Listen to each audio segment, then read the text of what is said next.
பாத அழுத்த சிகிச்சைன்றது வந்து இப்போது வந்தது இல்லை. பூக்குழி மிதிச்சிருக்காங்க, பாத யாத்திரை போகிறாங்க, மலை ஏறுறாங்க. ஸோ 48 நாள் விரதம் இருந்து காலில் எந்த ஒரு செப்பலும் போடாமல் நடை பயணம் பண்ணுறாங்க. ஸோ இரவு கால் அமுக்கி விடுற வழக்கமும் நம்மகிட்ட இருக்குது. சரிங்களா? அதே நேரத்தில் கால் பாதத்தை பூஜிக்கிற வழக்கமும் நம்மக்கிட்ட தான் இருக்குது.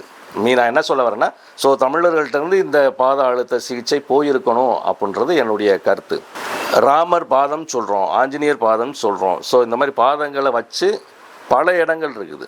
அப்போ பாதத்தில் ஏதோ ஒரு விஷயம் இருக்குது அப்படின்றது நமக்கு சொல்லிட்டு போயிருக்காங்க, அதையும் தெரிவிச்சிட்டும் போயிருக்காங்க. ஸோ அந்த நரம்பு முடிச்சுகளை தூண்டிவிடும்போது நோய்கள் குணமாகுது. இதில் எலும்பு முறிவு மாத்திரம் குணப்படுத்துறது சாத்தியம் இல்லை. மற்ற எந்த ஒரு குறைபாடுனாலும் ரெகுலராக கொடுக்கும்போது அந்த குறைபாடு சரியாக்கப்படுது.